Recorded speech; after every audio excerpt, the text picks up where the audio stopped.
everybody, and welcome to Quillpen's Quips Knitting and More podcast. This is episode 20. I am Betsy, also known as Quillpen on Ravelry and Instagram, and you can find the show notes for this episode and all previous episodes at my blog, which is www.quillpensquips.com/blog, and that will include all of the information from the podcast, as well as my social media names and links and such. And so, welcome to any brand new viewers. If this is your first time checking me out, thank you for joining me. And welcome back to any returning viewers. I feel like it's been a really long time. I was so, I've been wanting to podcast, and it's only been 2 weeks since Maryland. The last episode, episode 19, was recorded at Maryland Sheep and Wool Festival with my friend Kristen, T-Rex Knitter. And that was super fun. So it has been a while since I've podcasted here, which is maybe why it feels like it's been so long.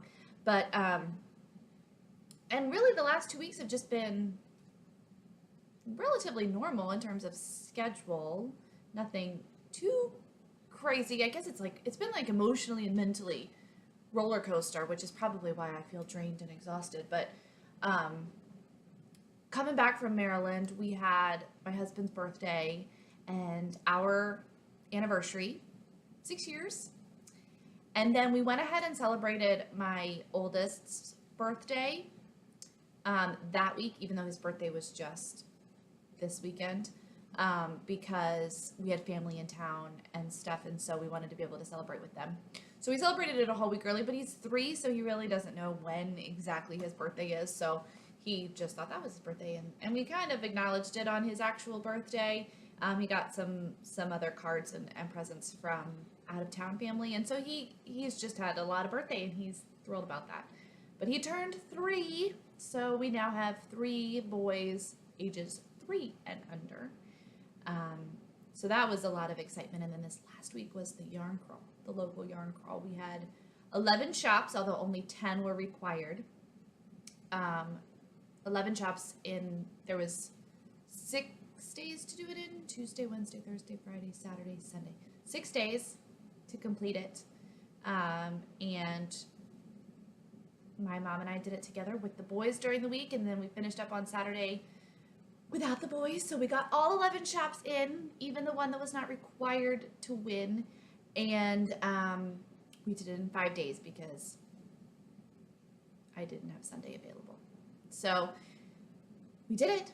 We are in the running. We're eligible to win the giant prize basket. So I have some stuff still to show you from the last day of Maryland, and I have some stuff to show you from the yarn crawl, and I have some finished stuff to show you. I have some stuff on my needles. I have lots of stuff to show you and talk about.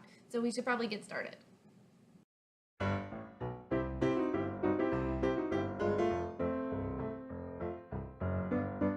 And I'm actually going to start, just to keep myself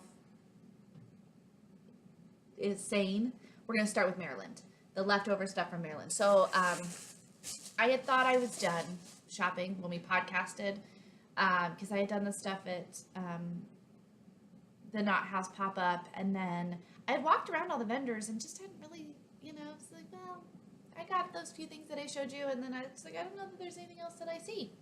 But then you always see more. There's always more to see. So we went back the next day, and we found this really cute little shop that had these fun triangular project bags, and it's just a 1 skein project bag. Like, you just put your cake in there. This is called Stitch Ups.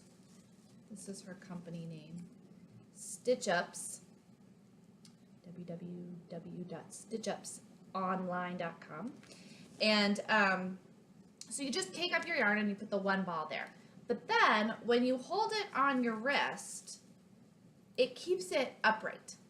So you can knit with it on your wrist, whether you're walking around or standing in line or even just sitting, and you don't want your yarn to just risk going everywhere. It just stays right there. It's not a bag that should be like this, and then it just works. And she was sitting there using it. I have not used this yet, although I will be soon. So that was fun. And then I got this matching little stitch marker keeper that you can just hook on there. So you always have stitch markers readily available, and it matches. So that was fun. This lady was so sweet and friendly, and she just takes such pride in her work, and she was so excited to show us everything. And so then she had something else that was fun and cute, and I succumbed to it. But she had a little Barbie doll sitting there knitting. And Barbie had socks on. So these were the Barbie-sized socks that she made. They're called tiny sock earrings. These are for earrings, so they come with the little earring thing. Tiny sock earrings. So you could attach them to this. Now, to make these tiny socks, you have to have a special size of needle. Let me see if I can. Here, we'll just show you the back. Okay, these are a size quadruple 0. So can you see how tiny those are? To make tiny little socks. Now, these do come with little earrings, but I found this at a different shop, and they are called sock blocker earrings. So you can make a bunch of tiny socks, not attach them to these. Make just the socks, put them on this, and then you can trade out. I can make all kinds of socks and trade them out, slide one off, put another one on the sock blocker earrings, and then I have constantly changing options for miniature earrings that I can knit with my miniature needles. I'm very excited about this. This is going to be a thing. I'm going to take this and just go crazy with it. So that is definitely in the works. Just wait until you see my miniature earrings, my miniature socks, and my miniature sock blocker earrings. It's going to be a big thing. It's going to be a trend, and everybody's going to want to do it. I think they're going to be super fun to knit. I mean, they're going to take no time at all. It looks like basically a sock pattern, normal socks, vanilla socks, toe up, maybe your cup down. I don't know. You could probably do it either way on these teensy tiny earrings. Oh, and then also this lady, the lady that had the bags and the pattern and the miniature needles. She also makes project keepers and such, and they were, you know, if you bought the bag, you got a discount on the thing. So I got a little Eiffel Tower. I also have a wine glass that's currently on my project that I will show you. But got an Eiffel Tower because one of my goals in life, if for people that know me, is to go to Paris for a while, or France, well, probably Paris, to write a book. I'm going to go for like 6 months to a year and write a book. So now that I have kids, it's probably going to be 18 years in the future or so. But I figured that gives me 18 years to, you know, finalize the outline and such. I actually have a book about how to write a book in France, all the places to go, how to do it, how to stay self-sufficient, where to stay, where to eat, where to find inspiration. So I also got this book called Sock Architecture.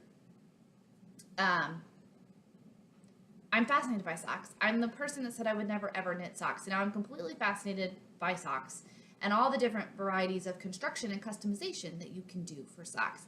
And this has just some interesting things. Now this book is very math-minded, math-oriented. She actually encourages spreadsheets for some things, which is a little much for me. But, you know, it talks about all the different heels, what they're good for, when you would want to use them, how to, like, look at that one. That one has, like a star closure kind of a thing on the heel. So I'm just interested in this. Lots of different things to try.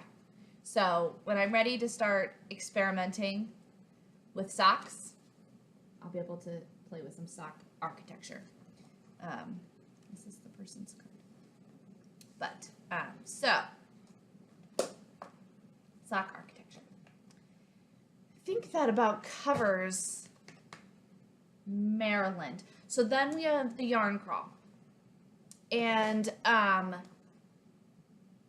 did pretty well, I thought.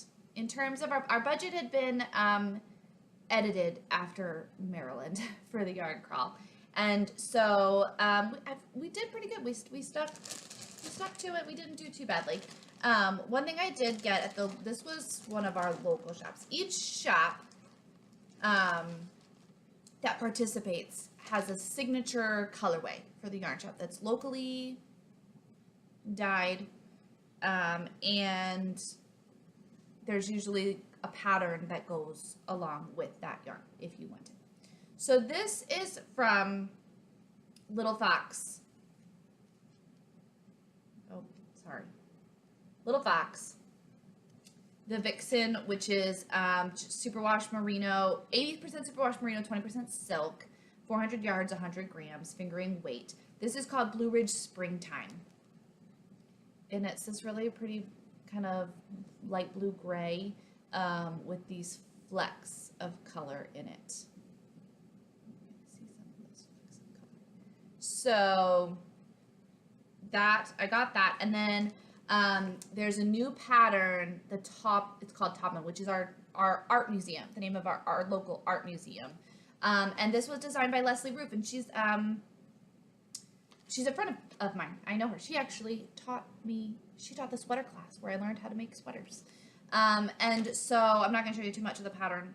I don't know if it's probably available on Ravelry. But I got it because I bought the yarn, so I don't know if it's free or not. But anyways, called Topman by Leslie Roof, and you can kind of see it's just this really pretty lacy, and it's a strange architecture because the art museum has a unique architecture that's supposed to mimic the Blue Ridge Mountains that are in the distance, and so it kind of follows that. Isn't that cool? So that's just new and unique, and I was really inspired by it, so I got that to be able to make. I also got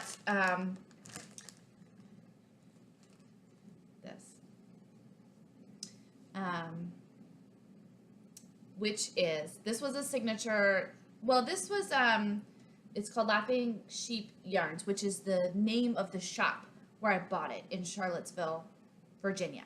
And this was one of they had a variety of colorways for their yarn crawl. So this is called Afton Mountain. It's one of a kind.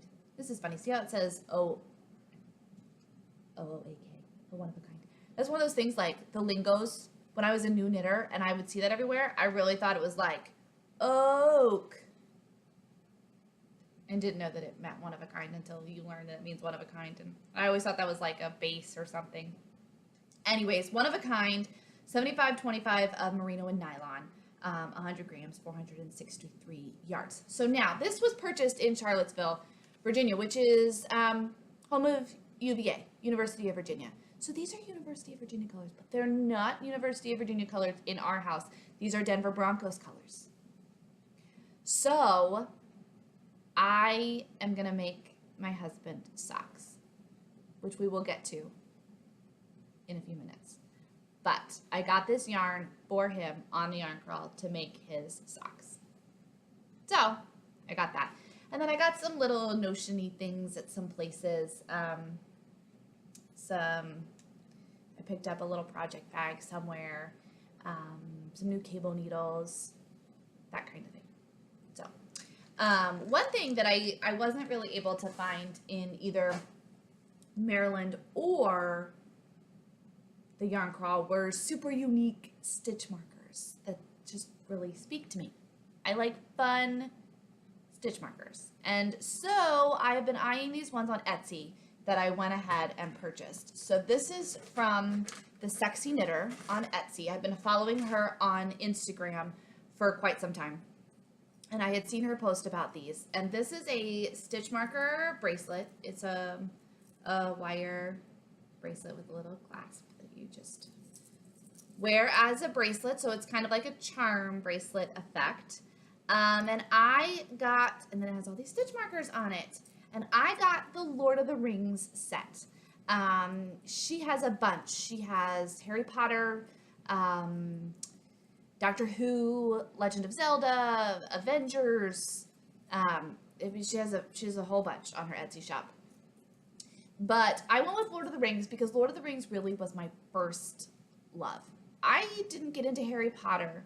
I didn't read the Harry Potter books until after most of the movies had come out. I didn't see the movies either until most of the movies had come out. But about halfway through, I guess, the movie releases is when I finally decided to read the books and then fell in love with them and watched the movies and fell in love with them. And so the story goes. But my first love was Lord of the Rings.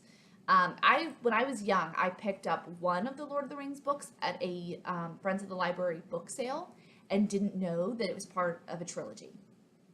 I didn't realize, I don't think, that it was part of a trilogy until I heard that the movies were being made. And that's when I realized that there were more books to the one that I had read. And so I found them and read them. And then the movies came out and I watched those and I reread the books every time a movie came out and all that. So, and then of course the Hobbits. And so here's Lord of the Rings. And so each one means something. So there's, the one ring, that's Gollum. Gimli's axe, the Leaf of Lorien. I mean, there's just here's Sting, Bilbo's sword. That's Bilbo's contract. There's the Hobbit door, the key to Erebor.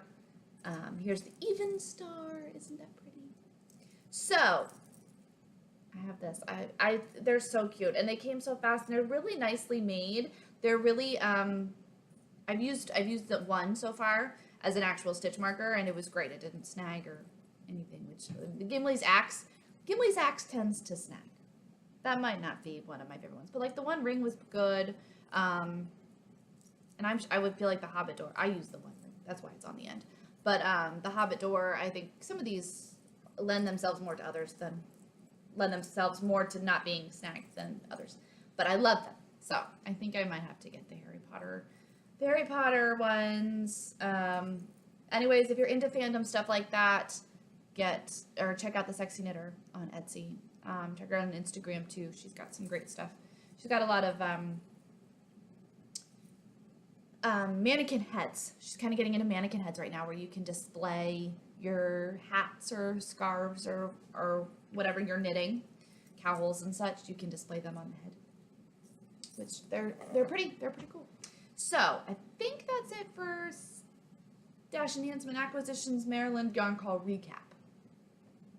So let's move on.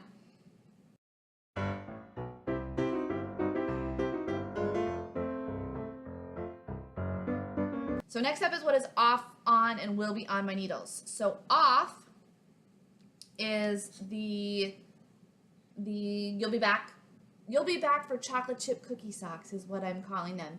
This is the Brew City Yarns Premium Draft Sock in the You'll Be Back colorway, and this was another test of my chocolate chip cookie sock pattern. So I tested it on this. I'm happy with how they came out. Although I think perhaps the pattern is not ideal for striping type yarn, which is important to know, so that I can include that sort of suggestions in the pattern. I'm going to test it one more time on one more type of yarn, and then I think I'll be ready to finalize the pattern and look for test knitters. Also off my needles, which I wasn't able to show you last episode. It was off my needles last episode, but I didn't bring it to Maryland, so I didn't get to show you, is my Rhapsody in Cables sweater by Joji Locatelli. So this has been slightly blocked, although it's been put away since then and pulled back out. This is the front. So again, you pick up sort of here, move across, then you do the sleeve, and then you pick up the back and do this across, and you do the other sleeve. And I made these long sleeves. The pattern calls for 3/4 length sleeves, but I went ahead and made them full sleeves, and I'm happy that I did. And then you pick up here along these stitches and make the back. And then it's just a 3 needle bind off seam up the sides. And then the bottom band and the neck band. This fits great. I love it. I will show a picture of me in it. It's on Ravelry, but I will try to show a picture here too, so you can see me in it.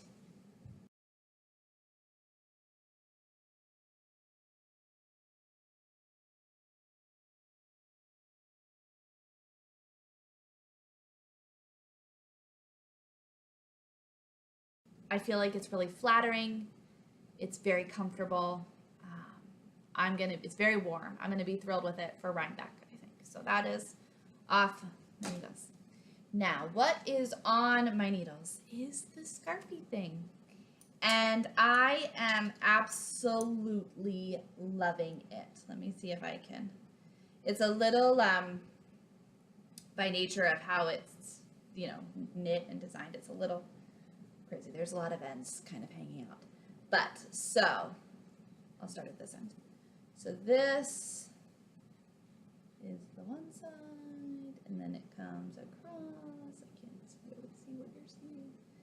It's there, and then this comes across. So like this was one, and then I don't even remember. I think it was 2, and then 3, and then 4, and then 5 came up. And then 6 and 7, and then 8 has kind of it went up here too, and 9, and then they have these, like I have the random pops of color. There's 1, and there's 1, and here's 1, and here's 2, like there's 1 and 1, and then we did these. Section, I think 12 was up here. And then now I'm on section 13. So I'm about halfway through. And this is being knit this way, up and down this way. So I'm picking up along this edge as I go. These stitches were put on waste yarn when I finished this section. So I'm picking this up, and then it will continue this way. I don't actually have the pattern with me because I've been working on it, so I just have my little yarn bowl from That Clever Clementine. This was my original one, my older one. And so I am loving this. Guys, I am loving this. I can't even begin to tell you how much this project is the perfect project for me right now. With all of this sort of emotional, mental roller coaster we've had going on right now, it's kind of like, especially when the schedule's normal, like our physical activity has not changed, you're just kind of do the next thing. I know the motions, right? Do the next thing. And then that's what I need I need to just know what the next thing is. I need to just pick it up and knit garter. Knit. I, join a side and then I turn randomly. It doesn't matter when I decide to turn or stop or anything. When I feel like changing colors, I change colors. If I don't feel like changing colors, I don't change colors. It's exactly what I need right now. My family tends to call it, my mom and I, call these crisis of life projects. Like when you're going through a major crisis, sometimes you just need a new project to kind of lighten things up, to give you something to do, to give you something productive, to do something mindless, take your mind off of everything, keep your hands busy kind of a thing. This is exactly what this is turning out to be for me. I'm loving it. And I just think it's just so fun and random and unique. It's gonna go with everything because it kind of, goes with nothing. So it just goes with everything. So about halfway done, it'll come more across this way. And it's just been perfect. It's been perfect to just pick up randomly and knit. So I've been keeping that right here in my little yarn bowl, and that's been perfect for it. So it's been sitting in my yarn bowl right here. My boys have been really good about not messing with that. Of course, I will say this. Thank you, Kristen, for jinxing me, I think. On the podcast last time, she had asked if they tend to slide off of things, and I was like, no, I've never had a problem with that.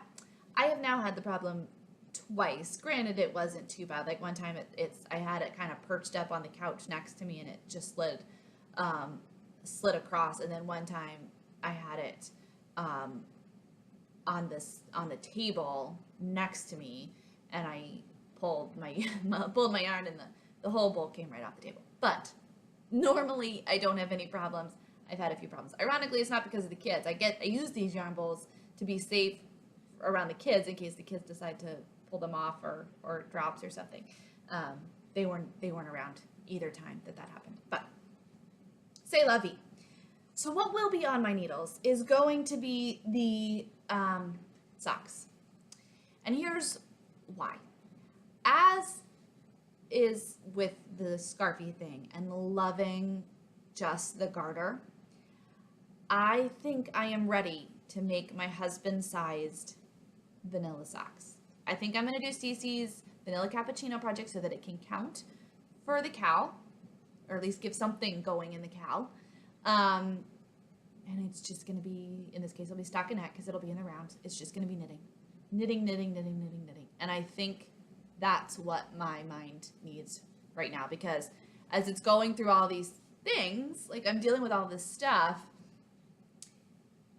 it's just kind of getting sloshy in there. And I will say, one of the things that's off my needles that I can't show you is something for the swap that I'm in, my hand knit item for the swap, and it was my own design.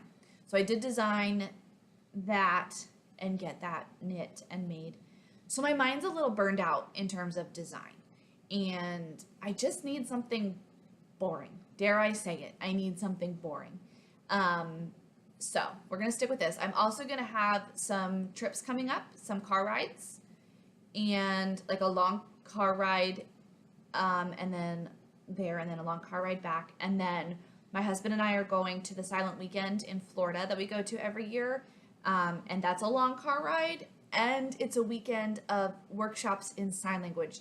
So garter, I don't have to look at. I can obviously look up and watch the signing and still have knitting going if I feel like it. So I think in terms of the month of June, needing a lot of car knitting and a lot of knitting that I don't need to look at, and a lot of mindless, keep your hands moving kind of knitting, I think huge sized stockinette socks might be the perfect ticket. And I think this yarn is interesting enough that just the changes in color will be. When I finally pinned him down and said, what color socks do you want? Because I don't have a lot of manly colored socks yarn in my stash. So I've been kind of on the hunt for like, oh, that's kind of manly colored. He was like, whatever. But he did say if I was going to go colorful, he would always go for Denver Broncos colored socks. So that's what we're going to start with. I'm just going to do plain vanilla while we figure out his sizing and what he likes and what he doesn't like. And then once I kind of know his toes and heels and cuffs and that part of it, I think then I'll be able to make him perhaps a nicer designed sock in more neutral manly colored yarn later. So that's going to be next, because the next thing isn't drawn until the end of June. So Scarfie thing is going to be done really fast. It's going so fast. So that'll be done soon. And then I feel like his socks might take me 3 weeks or so. I feel like a pair of socks for me takes about a week and a half. And I feel like his socks are going to be twice that much time. It's about 3 weeks. Maybe even less if it's a lot of driving knitting. So, but here's the thing, guys. This is something new that I am adding.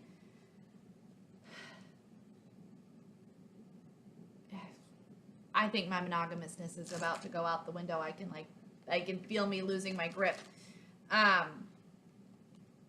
Spinning. Drop spindle spinning. I have been fascinated with drop spindle spinning for a long time. I'm not actually going to take this out of the bag. Been fascinated. When you watch people drop spindle spin, it's like mesmerizing and beautiful, and it's like this, I don't know, silent symphony of yarn happening in front of you. And I'm always like, I want to be able to do that. And I once took a drop spindle spinning class in Williamsburg, and they gave me my own little drop spindle. And I have never been able to, I could kind of do it that day. Granted, I had a teacher who was probably doing half of it for me, but I kind of felt confident, and then I came home and it all went away. It was bad. I couldn't get it. So then I sat and I spent quite a few weekends watching YouTube videos on drop spindle spinning. I had my husband watching, and I was like, what am I doing wrong? And even he was like, I don't think your spindle's very good. I feel like maybe it's weighted wrong, or the ones in the videos always had a hook and mine doesn't have a hook.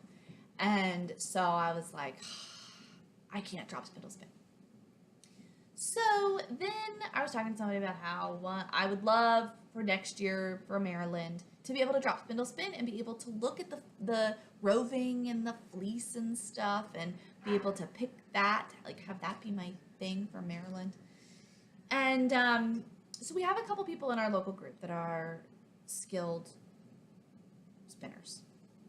And one of them started us on a Tour de Fleece team.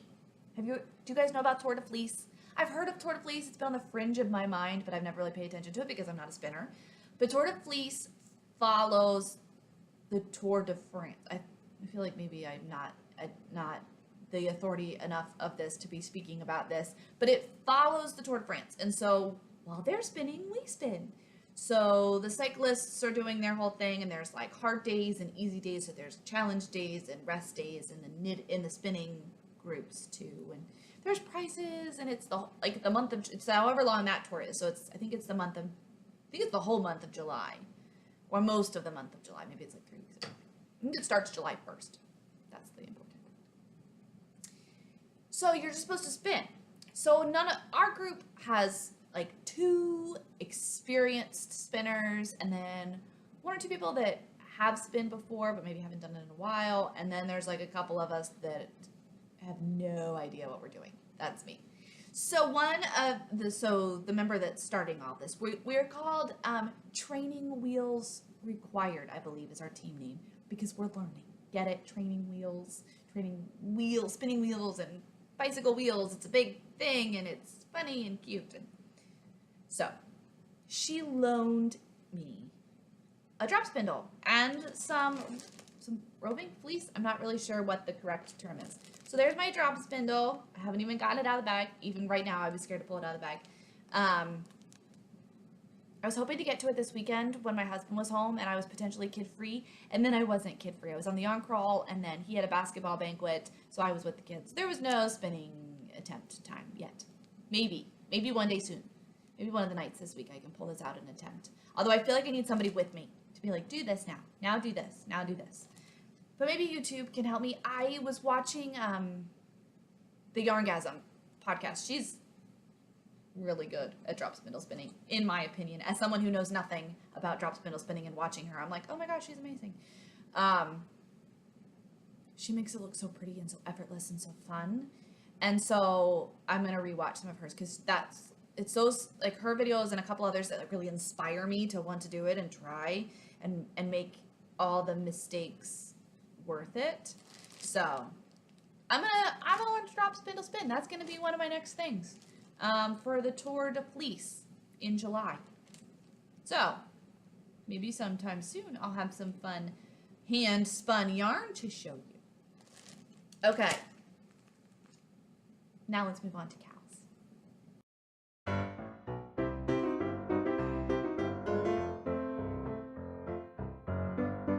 Okay, so we have the Just Do It cow, which is whatever you want to knit or make, or not knit. Yeah, if it's crochet or beading or spinning or whatever, just do it. Something you haven't been wanting to try, or you've been wanting to try but haven't tried yet. Try it. Experiment. Learn new things. Make it. Put it in the cow. And then we have our Coffee with Cece cow, which is going through the Coffee with Cece. Any of the patterns in either of the Coffee with Cece books are eligible, and every one that you make earns you an entry into the prizes. And we have some prizes donated by Vegan Jilly of the Knitting Broomstick. She's Vegan Jilly on Ravelry and Instagram. And she generously donated some awesome prizes. So excuse the noise. So first off is this absolutely adorable coffee cup cozy. And this is from Sparkly Twig. And it has the little, I feel like this is maybe like a hot chocolate cup because those look like marshmallows to me. But it's crocheted, it's handmade, it's super adorable. So that is one prize. We also have the, this is from Pandia's Jewels Yarn, the Snug Base. And it's the hot cocoa with pink marshmallows. This is one of the patterns in the book, and this was the yarn designed for that pattern. So it's this really taupey, beige, brown, light brown with the little flecks of pink marshmallows in it. So this is the specialty yarn for that. So it's a full skein of it. That's going to be in the prizes as well. And then I had shown you on Maryland my Mad Bird project bag that I had my socks in, and mine that she sent 2 of them. There is another one up for grabs as a prize.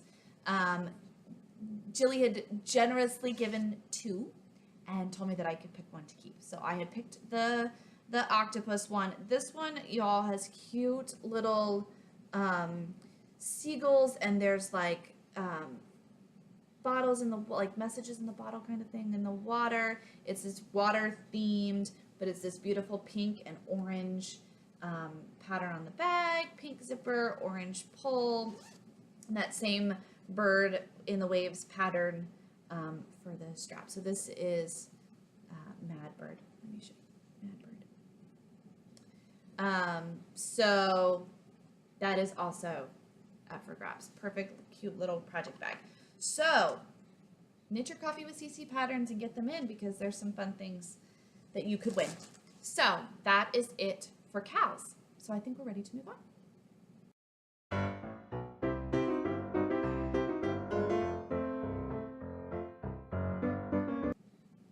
Next is Love It or Leave It. And I had mentioned before that I had gotten this sock ruler. And that I would review it once I had a chance to use it. So this is the sock ruler, sockruler.com. They have a bunch of different sizes. This is, I think, just basically the middle size. So I will probably be getting the large size for my husband's foot, because his foot doesn't even come close to fitting on this. I love it, guys. This is one of those things where you're like, you know, I really don't need this. There are such things as rulers and tape measures. I get it. You don't need this, but you need it. Like, I don't know why I would ever not use it now. Sure, I can hold a tape measure up to my sock and try to get it to lay flat and get it to measure and see what I'm, hold the one end, and sure, I could do all that. Or I could just slide it on this and see it instantly. I slide it down. I usually do double points for my socks. Hold the double points, and it just flattens it right out, and you see exactly where you are. I know for my foot that once I finish the toe, I go to 7 inches, and then I start my heel. And it's perfect. I can mark on here. I haven't yet because I wanted to keep it relatively clean while I was showing it to you. But you can mark on here for different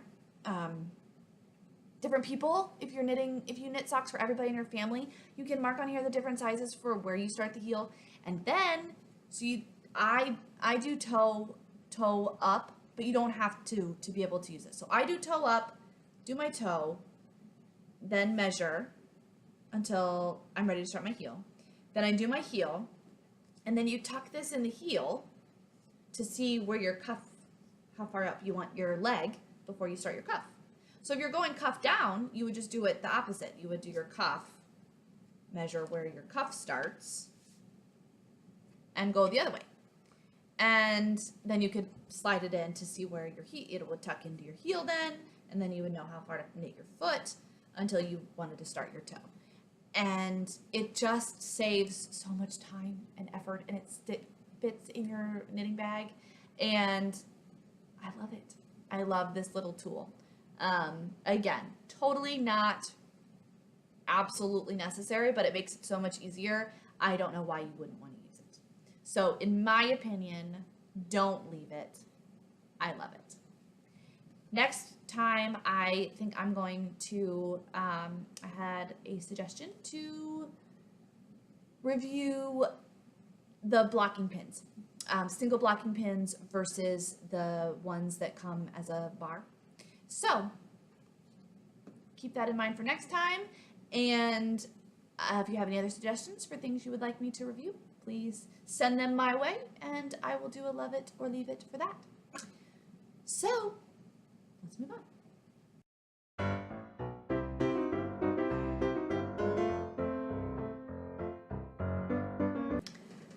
Okay, so that brings us to reading and watching. So reading, we didn't talk about this in Maryland either because we were trying to keep it short and focused. But book club had read Cold Comfort Farm by Stella Gibbons, and then for the book club meeting we watched it. The book is weird. Is that bad to say? It's weird. It's kind of weird. You're reading it and you're like, what am I reading? But then we watched the movie, and the movie was amazing and hilarious and really enjoyable. So I don't necessarily recommend the book, but I really recommend the movie, which is not something that normally happens. It's very rare that I would say that the movie is way better than the book. But the actors, it has superb acting. It has a stellar cast. So look up Cold Comfort Farm, the movie, and check that out. It might be available on Netflix. I'm not sure. So find that. It's worth it. Here's the thing. I don't know whether, because I had already read the book and kind of knew the crazy that was about to happen, if that is what made the movie that much more enjoyable, or whether the movie really would be enjoyable by itself. So maybe you should, if you haven't read the book, watch the movie. Let me know what you think. Or go ahead and read the book first. Accept that it's weird. And then watch the movie and thoroughly enjoy it. So that was Cold Comfort Farm. This month for book club, we are reading Animal Farm by George Orwell, which is another one of those books that I can't believe I haven't read, that I didn't come across in any of my really my high school or college days. So it's interesting. It's a satire. It's supposed to be a satire, and we know that. So I'm enjoying it. It's very short, very, very, very short. So it's going pretty quickly. I haven't been doing a lot of reading and watching just because of everything that's going on. I feel like sometimes I'm just sitting down to knit my garter stitch Scarfie thing, and that's really all that my mind can handle. I can't, right now I'm not able to handle knitting and reading at the same time, which I normally do. So I haven't really been reading much of Hamilton. So I've been sticking with book club books, and I think that's really all I've been reading. It seems so weird, but it happens. It happens. We'll be on summer break soon, and I feel like then everything's just gonna free up. I've been watching the Great British Baking Show. I somehow missed that season 2 came out on Netflix, so now there's season 2 and 3. So I watched season 2. Now I'm in season 3. So I really enjoy that show. I really enjoy that show. And even Dublin is getting used to me being like, Mommy's gonna watch her baking show. And he's like, okay. And so we've been watching that. And then we've been trying to keep up on some of our shows. We finished The Catch, which I've heard has been canceled, which I'm okay with. This season was like, meh. And the season finale was weird. I was just as glad that it's over. The Designated Survivor is what we're kind of focused on catching up on right now, and it's crazy. I'm like, this show isn't gonna last if they keep killing people off, unless people keep coming, because one person that they thought was dead isn't dead, and so he's still wreaking havoc everywhere. So maybe that's what they're going to do. But a lot of people seem to be dying that I thought were important. But so I'm not sure where they're going with this. But I do still enjoy that show. MasterChef Junior, we're getting close. Cute little kids are getting sent home, and they're handling it so well. They're being so mature about being sent home that it's a sweet show to watch. It's fun to watch little kids. So, MasterChef Junior. I think that's about it. Maybe next time I will have more fun things that I have read and watched to show you. Oh, once upon a time, had an episode that was a musical. And when they advertised, like, coming up next week, I was like, oh no. No. I can't watch. Maybe, ugh. I am a theater person, right? I took a Broadway musical class. I have seen lots of Broadway musicals. I am not just a generic musical lover. I really dislike the Sound of Music. I haven't sat through the whole Sound of Music because I can't handle it. Oklahoma is rough to get through. Some of these musicals are not up my alley. Some musicals I love. Wicked, Hamilton, even, although I haven't seen it. There's lots of musicals that are great. Big River, I love Big River. That kind of thing. I don't just generically love musicals, right? Some people are like, oh, it's a musical, I'm gonna love it. Usually if someone advertises it as a musical, I'm not gonna like it.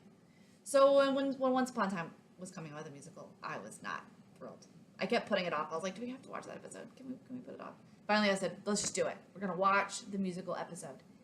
And they really did turn it into a joke of themselves. Like, they were kind of making fun of themselves for making it into a musical. It was the curse. There was a curse put over the town, and so everything had to be done in song. And even the songs they're singing are like, why is everything I'm saying a song? So it ended up being hilarious and super funny, and I really enjoyed it. So I think we still have the 3-part season finale to catch up on. I think the season finale was 3-parters. So we still have that to catch up on. But we got past the musical episode, and it wasn't that bad because they made fun of it too. So I think that covers everything that I have been reading and watching. Just haven't had a lot of time. Not a lot of time in the whole real world right now. Lots going on. But, I've been watching Chuggington. Chuggington's been happening a few days. Because some days it's just like, sure, we can watch Chuggington. Go and be, and Mommy's going to sit here and be, and we'll all be happy in a few minutes. So that's it. So I think we're ready to move on.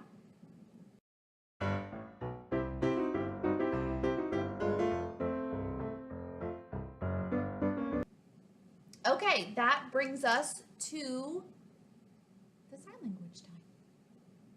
So I thought, in light of everybody's birthdays and the constant discussion of numbers and ages around our house, I would do numbers. I'm gonna do 1 through 20, which is an awful lot. But you can always rewind the video, rewatch this section if you're very interested in learning your numbers 1 through 20. So we have 1, 2, 3 is the big different one. You put your thumb out instead of, this is not 3 in sign language because this is W. So 3, 4, 5, 6. How you remember 6 is for the littler number, your little finger touches your thumb. Little number, little finger. And I have my fused tendon, so my ring finger comes down to 6, 7, 8, 9. So again, little number, little finger. 6, 7, 8, 9. You're just touching. 10, stick your thumb up and shake it. Then 11, you turn so your palm is facing you and you flick your index finger against your thumb. 11, 12, you flick both. 13, you stick your thumb out and wave these 2 fingers at you. 13. 14, tuck your thumb in and wave all 4 of these. 14. 15, put your thumb back out and wave. 16, you do your 6 and shake it. 17, 18, 19, and then 20. So you're just doing your little bird beak. 20. So 1, 2, 3, 4, 5, 6, 7, 8, 9, 10, 11, 12, 13, 14, 15, 16, 17, 18, 19, 20. Okay, that's it. As I was doing the sign language section, I realized one other thing from Maryland that I hadn't shown you, and that is my needle gauge sterling silver ring.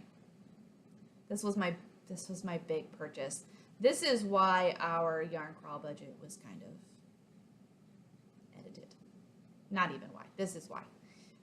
There's no maybe about it. This is why. This is beautiful, and I love knitting tool unique jewelry. I've actually used this. A friend was making fun of me because not too long ago I was a little bit like, why do you need needle gauges? Because most needles have it written on. That's very true.